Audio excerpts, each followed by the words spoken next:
There you are. There is so much more to the esoteric than meets the eye. Come and eat with me. I'm going to have a little something here.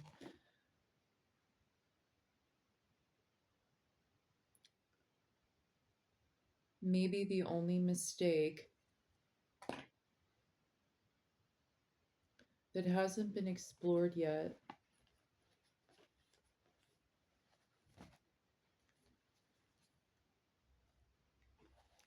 it can't actually be completely true because I see a lot of pagan tarot readers or esoteric tarot readers on YouTube that have a format, which would be considered like a personal liturgy. These are habit patterns or structures that we set up for ourselves, like in business too, right? Like protocols, procedures, whatever it is, you know what I'm saying? Like the way that we choose to do things. Um,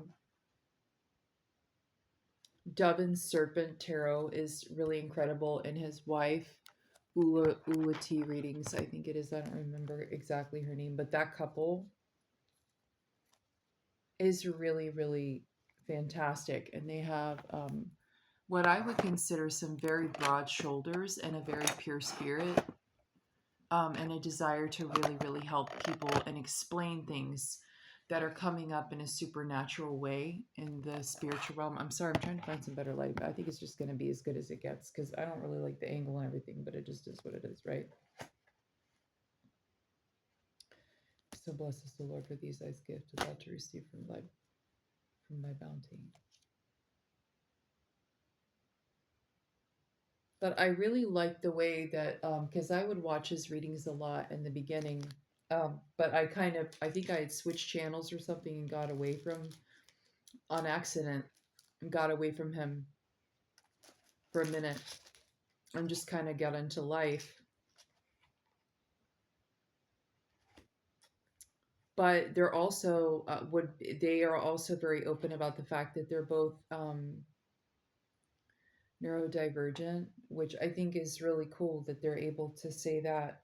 Because sometimes in the like more esoteric natural communities too, sometimes people shy away from that stigma as well. Because like I don't think it has anything to do with esoteric versus like Christian or religious or something. I think it just has to do with what I find is that esoteric are generally more naturalistic based, and they're definitely way more open and accepting of people as they are.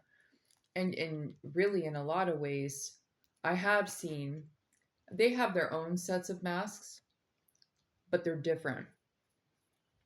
You know what I mean?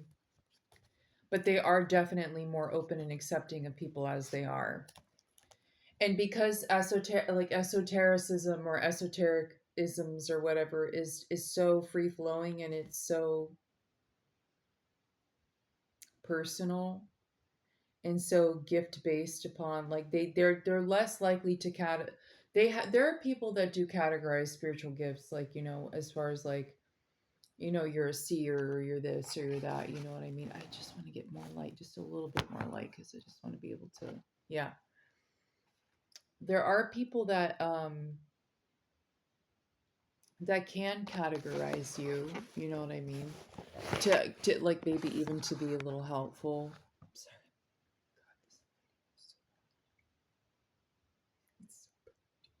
God,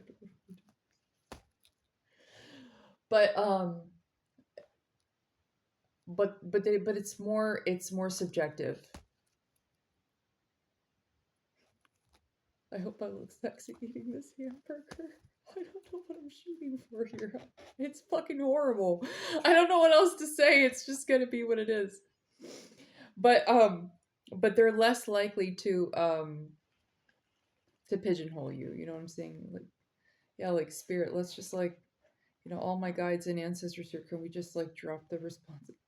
Like we're working with like a flashlight here. Like how? What the hell? It's not like I got a It's not like I got a floral spring backdrop and some white furniture with brass legs on it or something. Like, Camping tarot over here. But back to the more important things. They she's been pretty open about the fact that they're both like neurodivergent and stuff.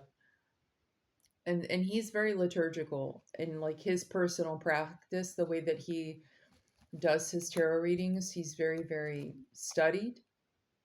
He works a lot with the Thoth deck, which is really deep. Like you have to be studied to understand all the symbolism in those cards. And I have found his readings to be very on point at different times in my life as far as the energy is concerned. Now, some people look at it and call it hocus pocus, but if you come from the naturalistic side, or if you come from the prophecy side of the tracks in religion, mm, sorry if I look like a beast eating a carcass, okay? I apologize. But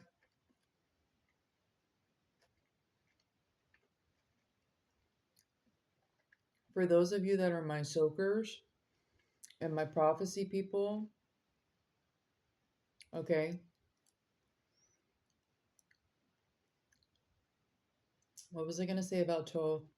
Well, because Aleister Crowley was very like open to all kinds of things and the free flow of the spirit whenever it came out. You know what I'm saying? He was not an evil man, a very gifted man, and essentially was working prophecy or and this is where I'm going with this is if you are into prophetic flow or at all, you'll understand if you're open-hearted and open-minded that the vernacular is the only thing that we're caught up on and only thing that you have to test when you're testing the spirits is if you're doing dark work or hex work on somebody. It's not the same as calling out the negative truths about what people are doing. That's actually what having gifts of discernment actually do. If you don't like the cuss words, it's, you know, when you're getting flogged and you're getting crucified and you're Jesus and you don't cuss and all you do is pray Hebrew prayers and sing scripture songs, that's fine. You can be Jesus and do that, but I'm gonna fucking cuss a little because when you're getting crucified for no damn reason, just because of the fact that you're pointing out that we're all speaking the same language. I mean, I'm not, it is par for the course. Do you understand? I get that. But the truth is that we're all saying the same thing. I didn't say that you had to believe God the way that I did. I said that we're all saying the same thing and we all need the same thing because humans all have the same needs. And what this is with this whole prophecy based versus the esotericism is if you get on, you'll be so shocked how much a word of esoteric or a good tarot reader who's actually healthy. And I'm not talking about love readings and lust and carnality because that is a cycle and a system that if you want to get really technical about it is going to roll over about every 3 days after you have an expression. So just know that if you want to ever go into a love reading and you're hot and heavy at about the 3 day mark, it will sound very accurate. So if you're looking for a body system reading, which has to do with like more of a scientific level thing, like you're feeling like if you've lost somebody, you know, and you go into somebody who's more of a scorpionic reader or someone who deals with the dead, like it is going to minister to you and you quite possibly could have a connection. I don't recommend that unless you're dealing personally because just taking messages from all kinds of ancestors could be a little confusing, especially if you're new to this. You would probably want to deal with somebody who does work with those loved ones who have passed on and who can give you an energy reading on that type of stuff. That's a very specific kind of work. You don't want to go in and just be taking ancestor messages or like messages from those beyond the veil from all kinds of open sources. You'd have to be a little bit more cued in for that. I'm not saying that you can't do what you want. I'm just saying it might be really hurtful and it could trigger some stuff in you if you're dealing with grief. But if you're dealing with like a compassionate reader that deals with things like, you know, stuff like that or like does compassionate messages, um, or like a grief reader, there's one I really like. I'd have to find her information. but she has a voice similar to mine. And I'm really good for working with the dead with my temperament and my voice. I've had the people say this about my voice before, so I'm only going off of what they've said. And I know that in my natural state, when I'm not acting or I'm not doing anything, that I'm kind of slow sounding. I get that, and I'm not pretending. This is really this is close to the most natural state. Plus, it's late, and and that can vary. I think sometimes when my thyroid is really really low and I'm tired, I could even speak slower. I think I have a little bit of hippie vibes to me, but I'm not a hippie. Maybe I am because I'm living without electricity for a long time and actually happier. And like I'm always lusting over RVs and stuff, and like I love my wigs and stuff, but I don't think you guys ever see me like very done up beyond what you see right now at my tip top. Like I'm not really ever, and I'm always living for like linen and cotton. So I don't know, maybe I am a little bit of a hippie. I just don't value unconstructed hippiness. Like I don't value I don't value rebellion, and I don't value things that don't work. That's not the type of hippie I am. Like if you're gonna be a hippie, it needs to help Earth and not have you walking around retarded and numb all the time. Okay, you're not gonna be high all the time running around recycling cans. I'm not okay with that. That's not helping anybody. You know what I mean? You're just high, and maybe you need to talk to somebody about that. But I'm not gonna go there. But what I'm saying is like I'm segueing too much. But someone who's like a person who deals with compassion and maybe messages from the grave or like empathy grief reading or understanding or walking through things or explaining things or kind of grounding people. And if you consider it, like if you work with rocks, I think I am a hippie. I, d- I am. Okay, I think I am. I tried the rhinestone shiny shit for a while. I just like, it's too cheap looking for me. Give me something with a little dirt on it, please. Give me a negate. Give me at the most intense, please give me Mexican fire opals because I think that literal ethereal creatures live inside those stones. Not for real. I'm saying like, fantasy wise, because there's nothing I've ever seen like Mexican fire opals with the Mexican sterling silver and how fantastic that jewelry is. Like as huge and gorgeous. Oh my god, I've never seen anything like it. Mexico's got some of the most amazing jewelry I've ever seen in my life. I literally have a low key lust for that. Anyway, so back to the chill readings. Like I would be considered in the lady that I'm thinking of that I'll have to connect you to. She's very very like she's very sweet in her readings, and like I'm having to deal with a bunch of karmic bullshit, but as soon as we can get like past all the theft and the killings and the drug addictions and all the karmic bullshit from extended family members that really just need to get into recovery, you know what I'm saying? I told you that I would do some work like that, and that's another realm of work I don't mind working in, on top of investigative work or like looking into like investigative type stuff to help people. I also don't mind recovery tarot readings or like grief recovery readings or something like life application. I don't want to be the reader, or even I would never be the reader, the counselor, or the pastor, or anything, a high priestess, or anything that would ever just solely focus on Eros love ever. Because and I love those readings and they're a lot of fun, especially like if you're, and I don't date, I just don't. But if you're a person who is wanting to kind of feel that energy, that Eros energy, or you may be interested in somebody, or you're feeling a little freaky, you know what I mean, and you want to hear some funny stuff that kind of like is very real for that moment whenever you're feeling very human, those are really fun. And quite honestly, like at any given time somebody else is feeling the same way. I mean, eros is something that can spark up and comes and goes. The only thing is you can't build a life off of eros love, because there's phileo, there's agape. Agape is like that unconditional, phileo is that brotherly, and then we have eros, which is the passion and the sex and everything. Okay. And these are all different energies that come out through the cards. And if someone is exclusively that's a wonderful thing. Like, we have 18 plus readers that I think could be very, very wonderful for married couples or committed relationships. Where it gets really hard is whenever you're dealing with in the tarot reader is not bad, but when the energy comes out and all you're hearing, and it's not the reader but the reader's picking up on it, is the constant betrayal.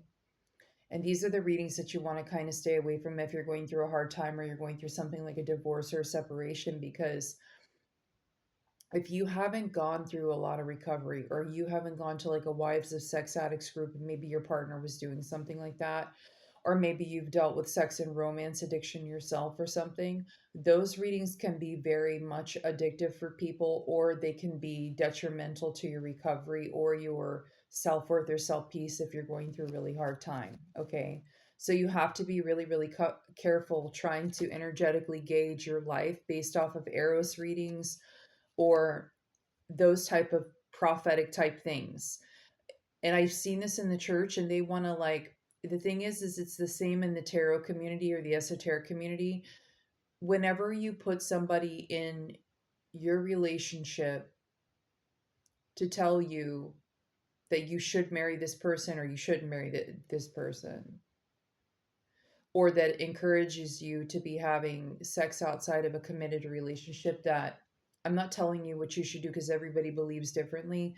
But if you're listening to these prophetic messages and think that spirit is telling you to go have sex outside of a committed relationship, I think you need to understand that also the spirit of wisdom needs to follow that up and be like, okay, well, what are the health records of that person? What is the safety concerning my body? Do I have protection for something like that? Is it the wisest thing to do? Am I the type of person that can handle something like a one night stand, which I don't ever encourage for people because it is a serious energy exchange. Like, when you exchange the connecting of two souls, which that is what that is. I don't care, like, I don't care what belief system you come from. I'm not going to tell you it's right or wrong. I'm going to tell you that when you connect a car to a gas hose, it's going to fill it up. You know what I'm saying? And there's going to be a residue for a certain amount of time until that exchange is expired, and you see the tank on E again, which most people go back to the place that they've enjoyed the last experience, or the cost of the gas. We're not going to get too serious with that, but it's kind of the same idea. So I would be really careful being in those types of, it's all in good fun if you can regulate it. You know what I'm saying? But don't be unwise about it, and just because that's what happens is people like, God told me to marry this person, and then they get obsessive. Or Jesus told me you're going to be my spouse. Or I listened to a tarot reading and they said to show up naked at your front door. I'm sure this has happened because it's happened in church circles. You know what I mean? There's some people I think they can vouch for this. But Spirit told me to show up at your house naked because he told me that you just needed some sex. Well, that's also can look like a charge, you know what I'm saying? Or sexual harassment in a very extreme way. So you need to consider all the variables of wisdom. And when it comes to those types of readings, they can be really fun. It's like, if you go to an adult bingo where you're going with your friends, and the human body is really funny and relationships are really curious. I mean, we all kind of look like nature in that sense, where the male birds are all flailing their feathers and dancing around and trying to get the attention of a female, vice versa. You know what I mean? It can be quite funny. But in regards to back to this energy reader that's like chill, right? and works more with like chill vibes. She has good advice, but you got to be careful. You got to take it with a grain of salt because these are collective readings. And this is what I wanted to talk to about the readings with tarot cards, because I'm kind of explaining the tarot, but I use my cards as cues to make sure that I'm covering things whenever I'm speaking, or to dead situations that I've talked too much on. So for me as a reader, I'm judging what needs to be said, you know, based on that. But it is timeless, similar to prophetic messages. And this is similar. So I go hear a preacher who's a prophetic preacher, and I go to a healing service, or I go to a prophecy service, you know what I'm saying, and they're talking about you being wealthy. Well, these are all byproducts of the promises of the divine period that will be healthy, wealthy, and wise, because he created us for that. Now we have to come in alignment with the bylaws of earth and just moral law. There is spiritual law, whether or not you respect it or not, like it exists in the basic principle of love God or the divine, or the concept that you are not the only living entity of God with all your heart, soul, mind, and strength, and that you would love others as yourself. And this is just the basic concept of doing unto others as you would do unto yourself. And this is the golden rule. It doesn't even have to be spiritual law, but if you, or it doesn't have to be spiritual law, but it could just be moral law, right? And when you do that with people, like it does give you a better experience in the human experience. You know what I'm saying? So tarot is similar to a prophecy. It's similar to a prophecy service. And there are people that don't believe in prophecy. They're cessationists, which are fine.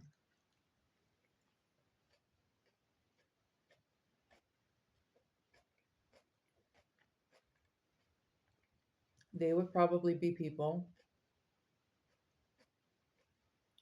that would be more into the study of esotericism,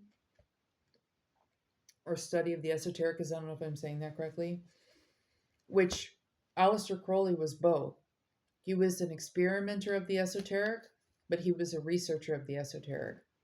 And when I think about cessationists or cessationist Baptists, they're really like the more laid back version of liturgy, in that they're really more focused on the structure and function of religion than they are the expression or feelings of religion, or of the faith, which is fine, because there are definitely more people that want to research the word of God, want to practice what's just there. You know what I'm saying? They want to live by, and these are people usually who value law abiding citizenship. You know what I'm saying? And they're like just basic good people. This is why we love our basic Southern Baptists and stuff like that, like the old school mindset people that just are like, you go to work 6 days, you follow the law. And this is also very Catholic, but where it's different in the Catholicism is where they have more of an expression of like a little bit, actually it's a little bit more esoteric in the worship department, or like the adoration, because we do have certain deities or expression of deity of the Godhead that we venerate, but it's not, it's almost like a compartmentalized veneration, whereas the cessationist, or like just the Baptist, are more focused on the New Testament Jesus and God, and which is fine. That's how they choose to do that, because it's a little different, but like people do it differently. You know what I'm saying? And they're also following the prophet Jesus, and they're following the Hebrew at God. So the same would be like in the like if we go to the Muslims, they only worship Abraham. And their expression of that is they also have a call to prayer for five times a day. Whereas, at best, like at most, Catholics will go to mass once a week, but there are some that go every day. And then they'll say their novenas at home, or they'll say their prayer be, their novenas at home, or their Hail Marys, or their Our Fathers, and then there's prayers before eating and prayers before bed. And these are all instructional based things, but I would say that I know that Catholicism is it would seem very liturgical, but actually it's very passionate if you get into the reality of like what Catholicism is. And I know that the Muslims are incredibly passionate. I mean, they love God. It's very evident in their prayer and in their call to prayer. It will bring you chills. I love listening to the call to prayer, sometimes on repeat even, because it's just, at nighttime it's really, really soothing and it's really beautiful. You know what I mean? And there's something like the Latin monks, the way that they sing is really gorgeous. But going back to the prophecy side of the esoteric, essentially what the esoteric is when the prophetic people are talking about the Spirit of the Lord says. Well, the Spirit of the Lord, or the message for the hour, or the sign of the time, or whatever it is now, I know that it's based on the book of Revelation, or the context of like the prophecies that were written out of like the Psalms and things from David, and just different. And this is from the Hebrew perspective, but there's many, many books of prophecy, right? It's not just the Hebrews. We have Native Indian prophecy. We have Hindu prophecy. We even have Muslim prophecy. The Prophet Muhammad. I mean, and some say that it. I don't want to go too far with that because I don't want to be disrespectful. The Muslims, we have to be really careful. Allahu Akbar, because I don't want to. I don't want to cause a holy war because they're very, very studied and they're very, respectful. And I have no desire to speak on anything I don't know anything about. But I just want to say out of the greatest, with respect, that because I don't want to pull you guys in and make it look like I'm trying to erroneously lead you somewhere. In fact, I'll be the person. I'm just going to express a concept to you, but I don't want you, in my personal opinion, I don't really want you leaving the houses of God that you're in. Like, I don't want you. I don't even really like the idea of people changing faiths too often. Like, I'm not that person. I'm a person who's spiritually gifted and has come out of a lot of traumatic effect. And I've also have spiritually gifted parents that operated in the esoteric. So when I talk about my coverings in the houses that I belong to and what I had energetic openings to, it's just a byproduct of what I was raised in, and me consolidating it into a more of a righteous form instead of, and I've already abandoned it, you know what I'm saying? But there was a language there that I needed to unlock certain traumas in my life, and I didn't need it for a season because I really needed just the basics of scripture, but there were lies that were hidden in this, and there were crimes that were hidden in this, and God called me back to it to be able to use my giftings to expose things and to retrieve things and to heal things, kind of like a lot of the new, the Old Testament, like, Daniel, David, Esther, when she would pray and hear from God, different things. And I'm not calling myself those people, but I'm using them as examples. But I don't want people leaving the Muslim faith to go become esoteric. If you're in a traumatic situation or you're in something that you feel like is violent against you or is harming you in any way, and I'm not talking about just because you don't want to obey or something, because please don't, because you'll just bring more hectic onto yourself, because you're like, your parents love you and don't want you out here just opening up all kinds of gates. You know what I mean?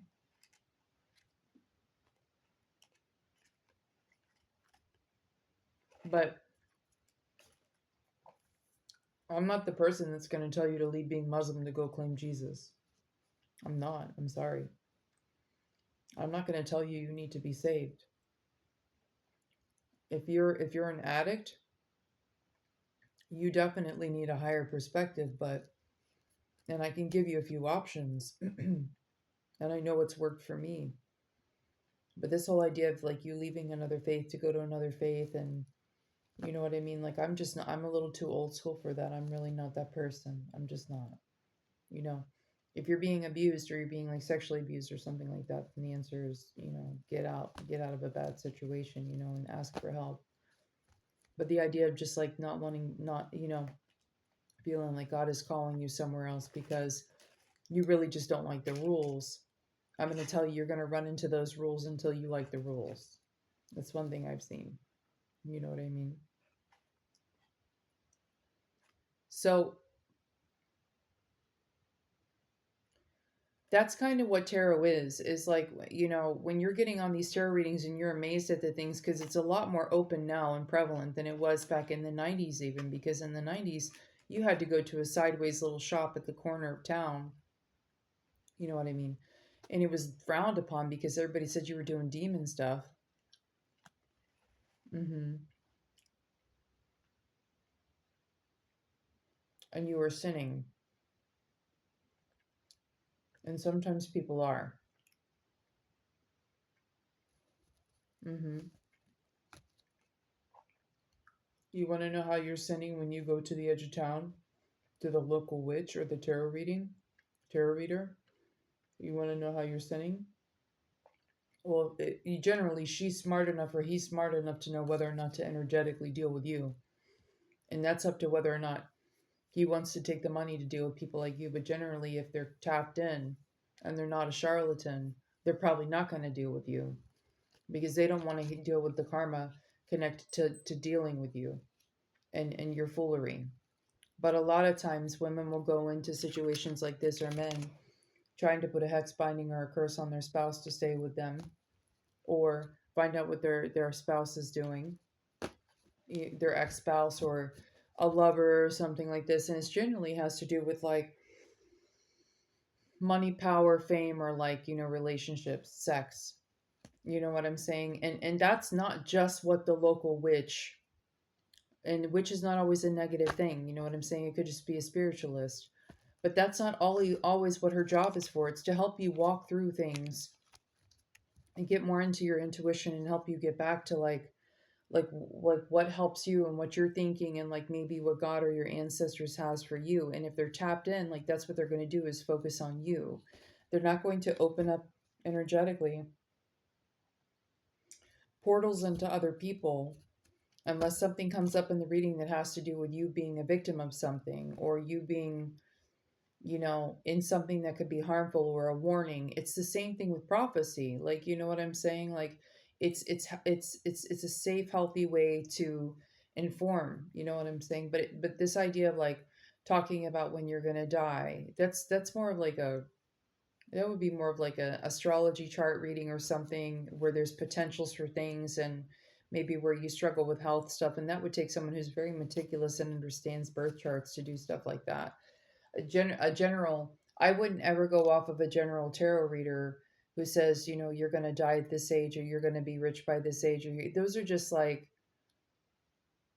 those are things that even prophets can say on the movie Leap of Faith with like Steve Martin. You know what I'm saying? And or and I'm not calling him out, but it was comical because it was charlatan behavior in the church, and there's charlatans behaviors in the tarot community too. But generally, a tarot reader is going to focus on you or focus on helping you unpack energetically like what you're dealing with and like what the best way forward for you is going to be. They're not going to put a people who are going to put a hex binding and a curse on someone. Like, I'm not saying that stuff doesn't work, but generally what someone's going to do is they're going to check in with their ancestors or their source or whoever they deal with to know if number one they should even deal with you.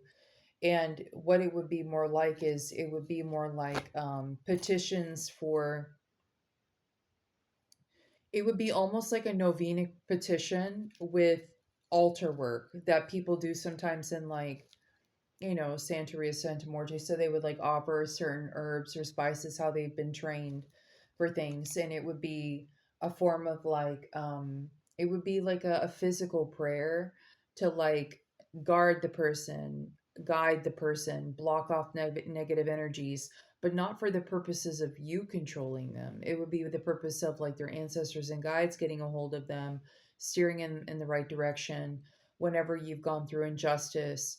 Like these would be physical, almost like novenas or petitions for you to be granted justice. And these are just physical expressions of like bringing your first fruits to the faith and allowing that energy to wash off the stress or the damage of such situations, and have you focus on, God showing up in that situation, aka your ancestors also, and whatever Orisha or whatever deity you're invoking in, for the power and strength of that deity. And I know that this can tap into people who like don't believe in like polytheism and all that kind of stuff, and just different things. Okay, so you kind of have to jump with me on this because these are different people showing up here. It's not all going to be Christians. You know what I'm saying? So whereas like a Catholic will pray a novena for a person who's struggling, or a Christian will say a prayer, or a Catholic will say an Our Father, or a Pentecostal will lay hands on somebody and pray for deliverance. A Santeria worker will go offer, maybe she's working with Oshun and she'll offer honey and say petitions for you. And just like you like pay a gift to the pastor for the fact that they're spiritually guiding you as a flock, or that you recognize their leadership and teaching you the word and things, when you go to a person like who's a Santeria priestess, it's the same concept. They're offering these prayers to the gods of your ancestry, which is the original. It would be the original familial gods of your heritage. Okay, so for me, theoretically, mine would be Indo-European, so it would be like it would be this like the island, and then it would be like the German Europeans that were down in like Saran Maluku. So it would be me attaching to those like Pacific ancestors, and it would be tapping into my Odinic side, which it's funny because I think there's a lot of like racism. It's crazy even with Indo-Europeans, because it was kind of invasive how that whole thing started. It's a little bit racist. I'm recognizing that it was almost like when the English invaded South Africa, you know what I'm saying? And it's a little edgy, but all respects to the original native ancestors, you know what I'm saying? Like, and we have a right also to be there and be that and be loved for who we are, because not everybody came with bad intentions. Not everybody did. The people who have bad intentions will be found out, and that's not appropriate. But a lot of times people just are born into situations and families, and and they have the rights to be there at the table with full love and respect, because they bring something good, which is, peace. So anyway, it would be that practitioner, that spiritualist, or whoever that is, offering the gifts to the original tribal unit, or the original, expression of God. The Catholicism is a secondary. It's a secondary universal religion that came in to try to unify all beliefs and all concepts and all systems, to so that it could all just be a universal practice. So they came in and they turned a lot of the deities and things into like Mary and Jesus and things, and it's, they tried to also, teach everyone Latin, and uh and it brought good things with it. It just was done kind of in a really rude, harmful way that cost, and I don't want to go into it tonight with all that, because I think we all know what the Crusades were. But it was the avenue that they were trying to use to unify people, and then it was also for power and control. We all know that. But that doesn't mean that it continues that way. And there's some really good popes out here that have just loved people for where they at, and understand that there's a respect to that, and there needs to be healing there or whatever. So, um, Catholicism was secondary and an offshoot of the Italians. Oh, excuse me. Oh my goodness. It was organized religion.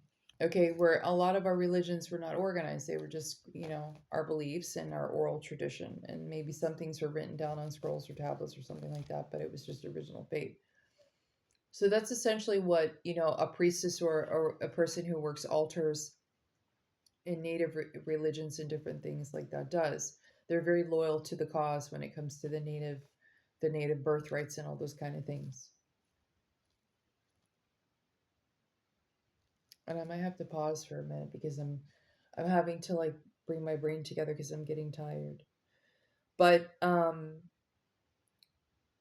when it comes to prophecy and when it comes to the esoteric, that's essentially what you're tapping into, and even that's what you would be tapping into in a situation if you go to a service.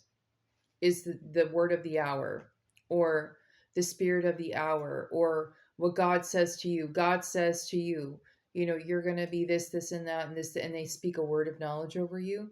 That's essentially what esoteric is in tarot reading. And when you talk about the collective, it's the same like a prophetic word for the collective. And they say in prophecies in churches, like, you're gonna have to like eat the hay and spit out the sticks, and if it applies to you, or you feel like God is like spiking in your spirit or like hitting your spirit that this may be a word for you, and it could be very specific, that's where that concept comes from of like, take what's yours and leave the rest. That's what they say in prophetic circles too. And here's the other thing, is a word that is spoken over somebody else in the collective about, you know a relationship may actually very well be something that works for the person to the left and right of them, because that's where it says. And it's, I go through the Hebrew scripture a lot because that's what I was raised in, the Bible. So when it talks about around the world that your brothers and sisters are suffering the same plight, or they're all going through the same thing. When you hear a collective reading, it can apply to many people because it's an energy reading of that collective of people. Whoever showed up there, there are no coincidences. When you go to a prophetic service or a healing service and you get touched by the service, when you show up for a tarot reading and you get touched by the reading, or it makes sense to your situation, that or it can apply to your situation, that's how that vernacular connects. What you have to watch out for is when it's like a heavy, what they would call karmic reading, but that would be no difference into walking into a prophetic situation that you knew there was some false stuff going on, or people just saying things for no reason. That's why they call them false prophets. But it's very different from somebody who's actually calling out stuff that needs to be said or that was done, or people that were involved. That's where people get scared, because that's when somebody is, it may not be. And here's the thing, some people are gifted to do that only according to their situation. Some people are just, they've been blocked for a long time, maybe because of abuse, and their brain is healing, and so they're able to have recall. It would be kind of like if you had a head injury or something, and then you, as you start to heal, you start to recall information. That's what these trees healing are kind of like for people.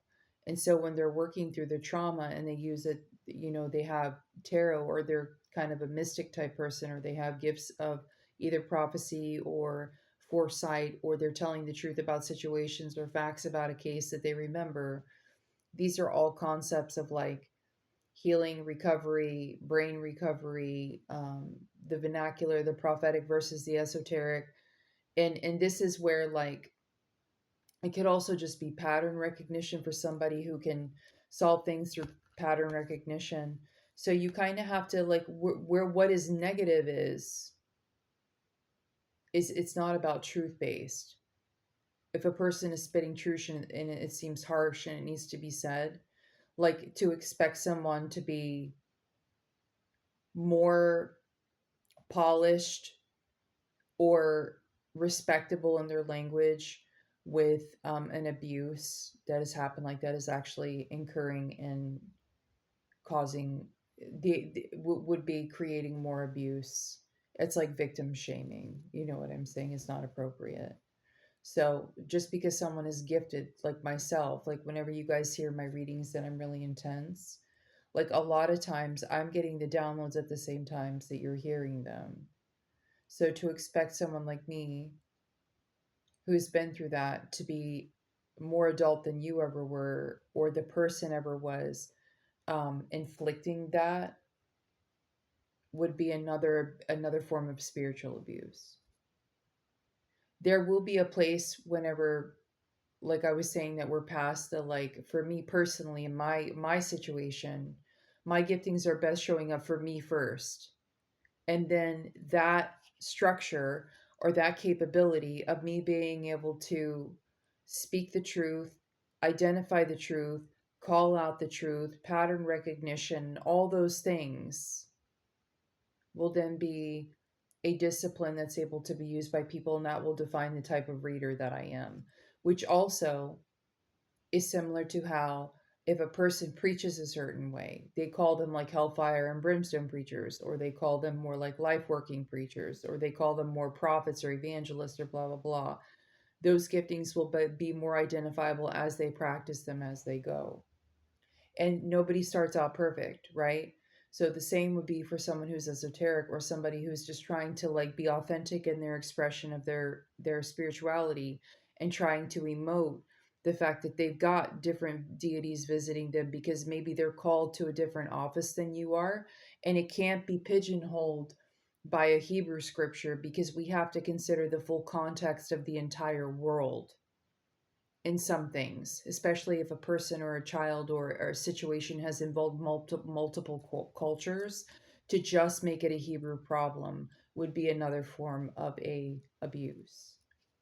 So we can't pigeonhole, you know, especially non-Christians into Christian ideals. Not even Freemasons pigeonhole us into worshiping out of pyramids, or like they don't pigeonhole us into worshiping Ra. They don't pigeonhole us into worshiping, the Egyptian concept of Freemasonry. They just offer the truth, and those who would like it can be a part of it, and then their expression of faith would be expressed through that if that's something that appeals to them. You know what I'm saying? So it's just an idea like I wanted to share. And I don't think that like unless you're being called, you know, if you're going to be curious, do it in a healthy way. Okay. And if you're afraid of getting into those type of things, the best thing I can tell you is like go to places that are safe. Because when I was seeking out stores to go find products to kind of practice what I needed to practice to understand what I was sensing and feeling and research what I needed to, which I was not going to find these books in a Christian bookstore, about like Isis or Egyptian mythology or Greek mythology or other world religions. Like the library has a lot of amazing stuff. But whenever you're trying to like tiptoe into something that you've been told your whole life is evil, a lot of times because the people that were telling you it was evil are the ones that were actually practicing it, which I didn't know, but that's what they do. There's a lot of people that cloak behavior, like they say don't taste, don't touch, don't feel, don't think, but they're all taste, touching, and feeling and thinking. You find out that they not only were they doing it on others, on you as a kid, but sometimes they were doing it on a lot of other people. You know what I'm saying? But go to places. Only thing I could recommend that you do if you're stepping into something that's esoteric and you want to practice your gifts or you feel like you're called to something like that, is just like I would tell you to find safe teachers that are grounded and responsible and maybe more mature and have been in it a while. Go to stores that also feel that way and check the vibe of the store, similar like you would like if it's a seedy bar on the edge of town and you think that it's like a charge waiting to happen, please don't go there. Okay? Because I've gone to certain spiritual shops, and I'm not going to name any for the sake that maybe people go through different periods of time and things change and the staff might change.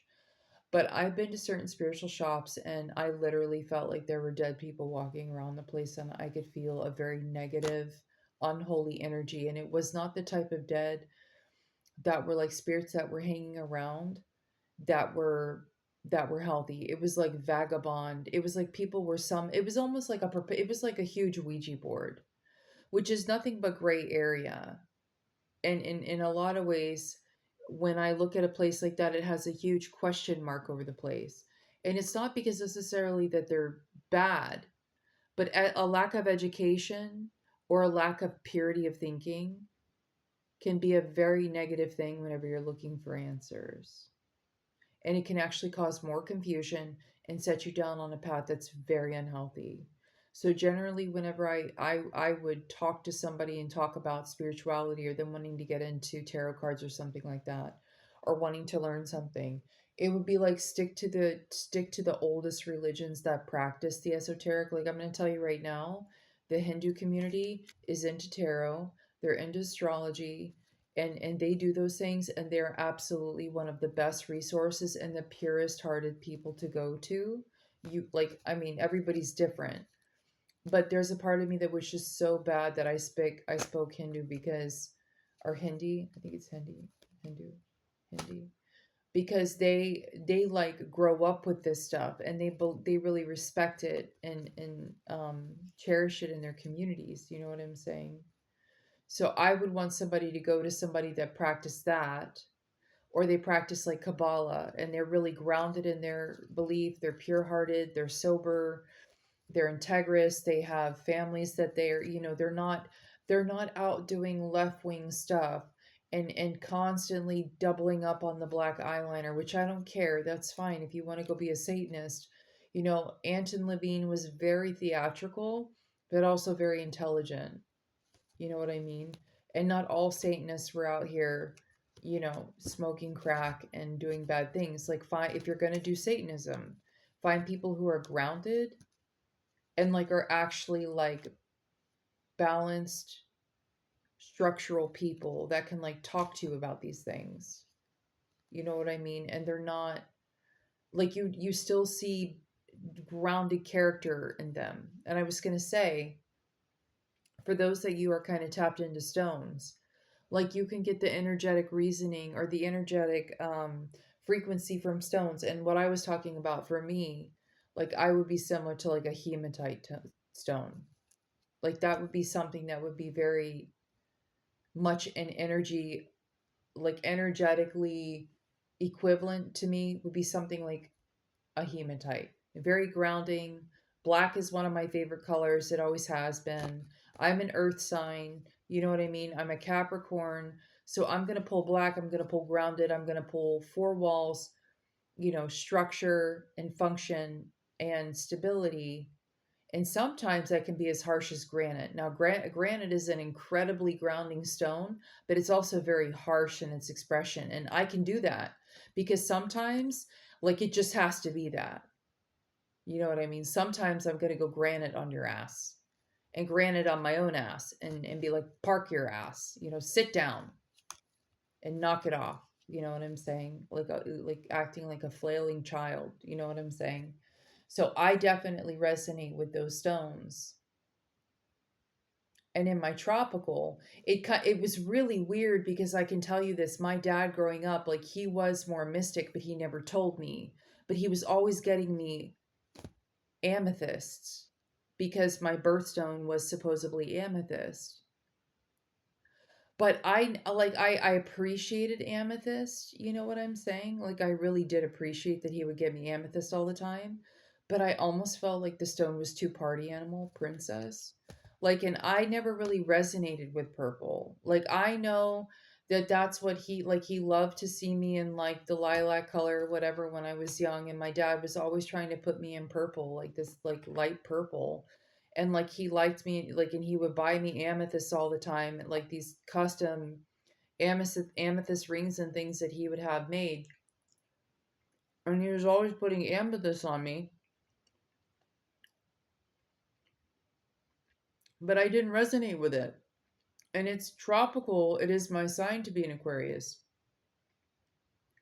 but I feel like it made me too flighty. I always felt that way. I always felt like anytime I felt I put on purple, and I've loved purple hair, but even when I've done my hair purple, like I'll go back and forth and I'm always pulling my back more black. or I'll always go to brown or blonde or something that's more simple and earth based because I feel like it's too out of control for me. Like I can't. I have fun with it, but then I'm immediately dying at another because it's not traditional enough for me. It stresses me out.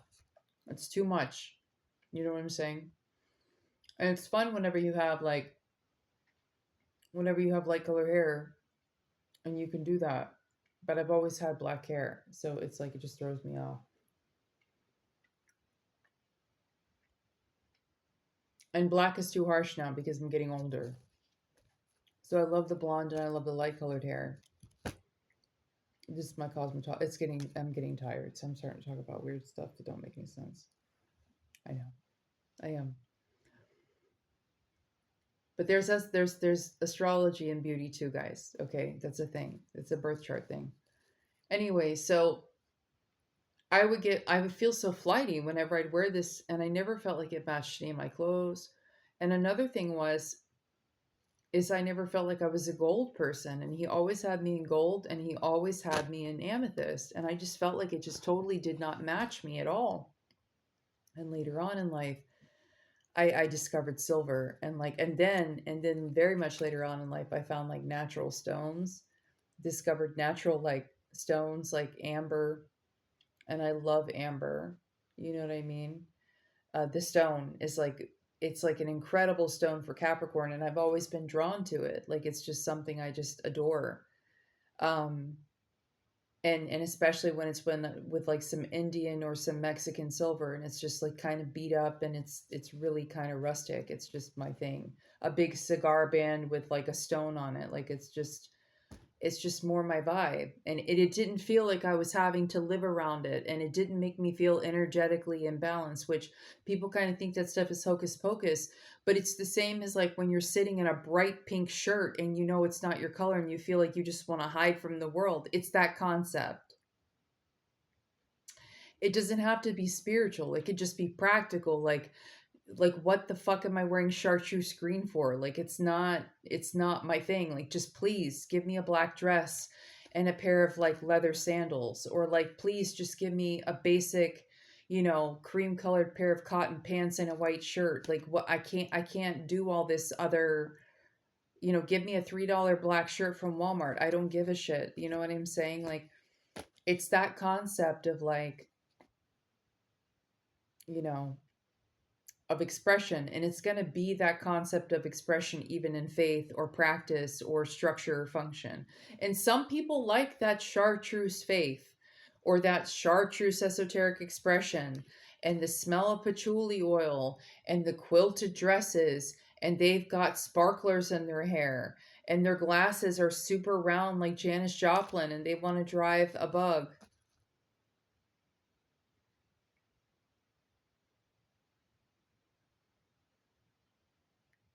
I can't. I just I can't. They can. I can't. I can't. It's fine. It's fine for you.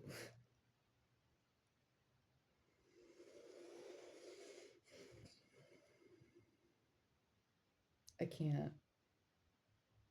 I'll never understand. I'll never understand it. Not even as a partially tropical Aquarius. I don't get it. I'm not scoffing it. I just don't. It's not anything I would ever pick up at a 579. I never would. Maybe a baby blue sparkling halter when I was maybe a teenager, but I didn't want to wear the pink one. You know what I mean? I wasn't going to wear the pink one. My Virgo best friend would, and we'd be freaking frack, but I was going to, and I wish it was black and I wish it was silver. Why did it have to be blue? That's way too much pigment for a shirt. You know what I'm saying? That's definitely more of like an Aquarius color, you know? Anyway, I'm rambling. I know I'm rambling. But the thing is I'm saying is like, I want to go back to this Aquarius. I want to go back to this amethyst thing for a minute. And then my dad had this, it was a hematite or a black onyx ring made for me.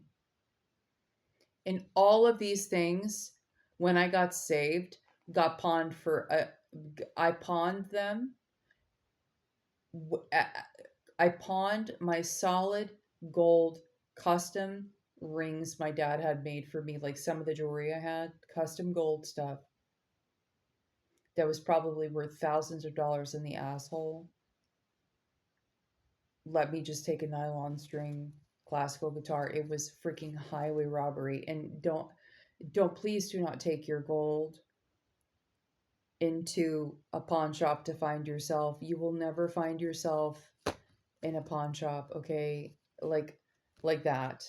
Please don't do that. Please don't do what I did. Kids, please don't do that. Do not take your jewelry because it doesn't matter to you because you found Jesus and you really don't care and you kind of you just didn't ever really, but your parents, you're going to feel stupid even if you don't really value those things. You'll feel stupid later on in life that number one, you didn't hold on to them because it wasn't like I needed the money.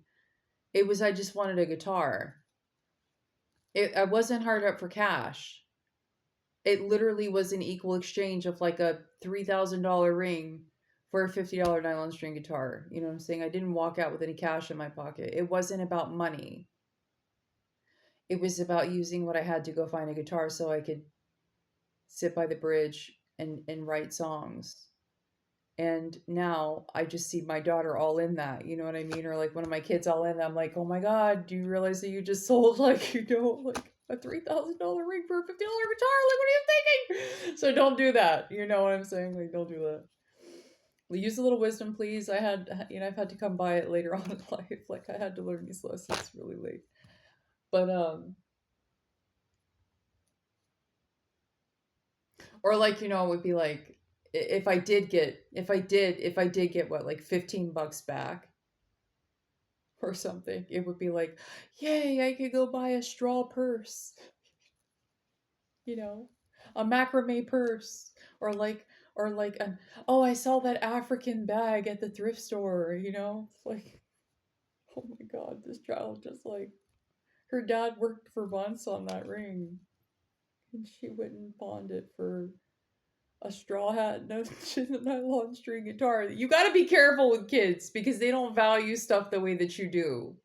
They don't, they just don't. Like, especially you got to think about their personality. Like, you're giving them what you would want. You got to be really careful with kids because they don't care about stuff like you do. But anyway, he had this ring made for me and it was like a black onyx. And I definitely felt closer to that ring. It was a black sapphire, I think. Uncut. It was like raw. And it was beautiful. And it was huge. And I felt out of all of them the most attracted to that ring. But it was gold. And I was young, you know what I mean? And it was more mature looking. And so it was just different. But I didn't value physical things or like stylish things at that time because I was like, cutting my hair to a pixie cut, riding my bike, focusing on God, staying chaste, not really trying to draw a lot of attention to myself. And I'm not really that person anyway, like that.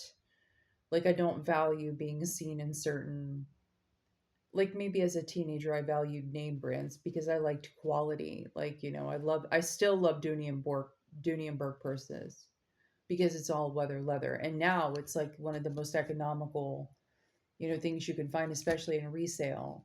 Like, they hold their value really well. This is going a long way. It's going a long way from tarot cards, but it's the same. In a way, in my mind, it's still the same concept. Maybe it's just getting late. I think it is. Okay, so what I was going to say about the stones. What was I going to say about the stones?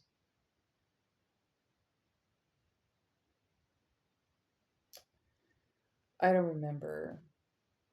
I think it was something about grounding. Uh But long and short, that's what I would want you to do. I would want you to get with people who are grounded, whenever you're going into these things, because it's already scary. Like, and I'm gonna try to pull it in because I want to go, but that's the thing. It's already scary for you anyway because you feel like you're sinning, going like you're bypassing this thing. And I would say, depending on your purpose, you could be if you're not careful. Like if you're going into the esoteric because you want to control somebody, like you may want to wait and see why you want to do that, and maybe go talk to a counselor, or go, why do you want to control somebody? Because magic, you can do hex work, and you could really harm somebody by evil intentions, but really it's going to be the intention in your mind that's going to spill out over into your life. It's going to be cursing them, defaming them, destroying them, getting groups of people together that just hate that person for no reason because they have insecurities, inferiorities. They don't, maybe they're a different personality type, or they never made it in life with certain things, or they would never have the courage to do what that person is doing. And so it's like that crab in a bucket mentality. But you would think that it would be your spell work, but it's really not. It's that you slept with the judge and you talk shit at the party, and those are word curses. Like that's black magic. And magic meaning the ability to uninspire or inspire a certain outcome.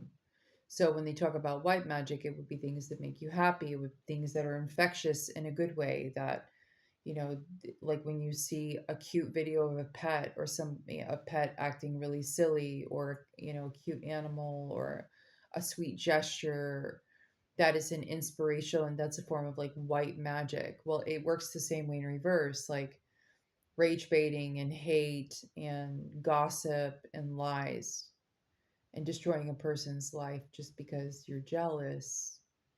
Like that's a form of hex work, because whatever is the expression of a man, like, is within a man, and that's coming solely from that person, not necessarily the person that is expressing something that someone else put in them by way of abuse. So to muzzle that person would be a form of abuse.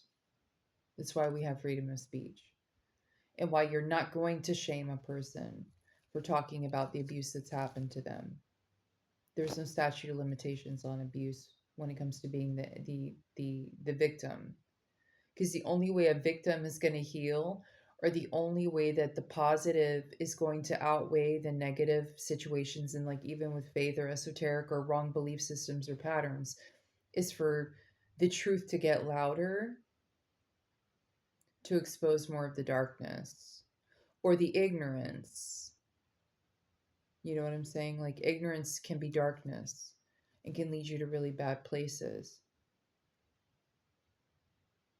Okay.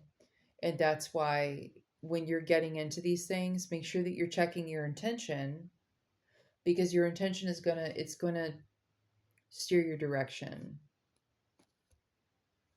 And God will help you along the way. And this is what I found. Like if you're getting into things for the wrong reasons, you will have things that will stop you in your tracks. God protects you and protects others, from things.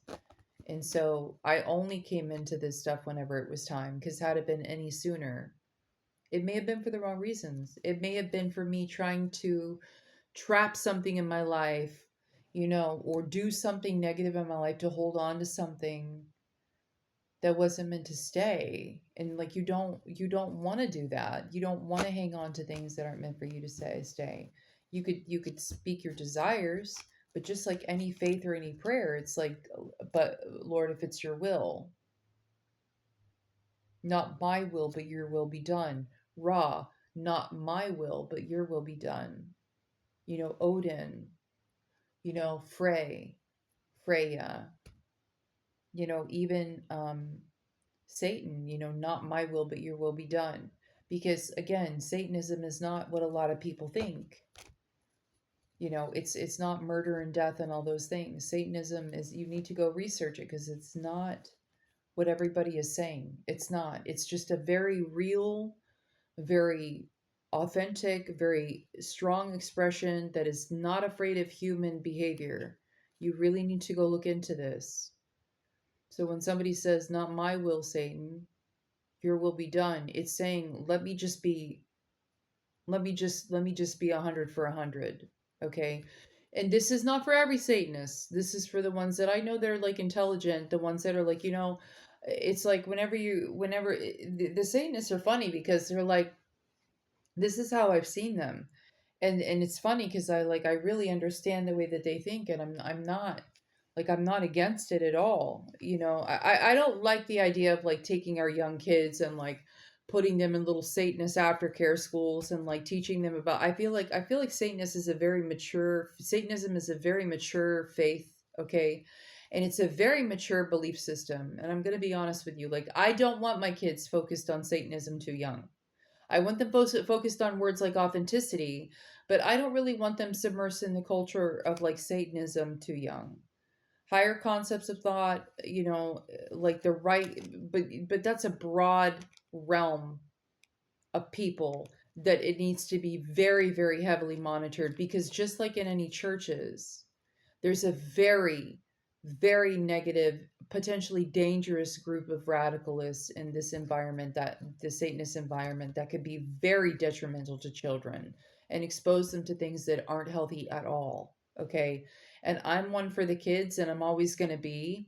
And I think that they need to be protected in all faiths because I also don't want my kids being like Jesus camp all the time and they're not able to cuss when they're mad. Because I'm a mom that likes my kids cussing. I do. Because I want them expressing authentically to me when they're mad and not cussing at me, but being free in their expression whenever they're upset. I don't want them feeling like they have to walk on eggshells whenever they're going through something hard, or that they have to keep their expression perfect and live in the confines of, the weird comb over guy, I don't like that because I don't feel like it's really my kid. You know what I'm saying? I don't like that. I don't want them having to curb their tongue when they're hurting. I don't like that. It's not fair. But that's just me as a mom, but you have to go study that with the Satanism thing because it's not what people are presenting it to be. These people are just very practical, very normal, very day to day, and very, very intelligent. Okay. And I lost my train of thought because I'm getting tired. So, anyway, I hope that this is like a blurb. It's not, and it's funny because it's gone on for a hell of a long time. But I hope that this finds you doing well. And maybe you got something out of it. Just be careful out there in the waters of spirituality and try to look for the positive similarities. You know what I'm saying? Because it's all very similar. Be good.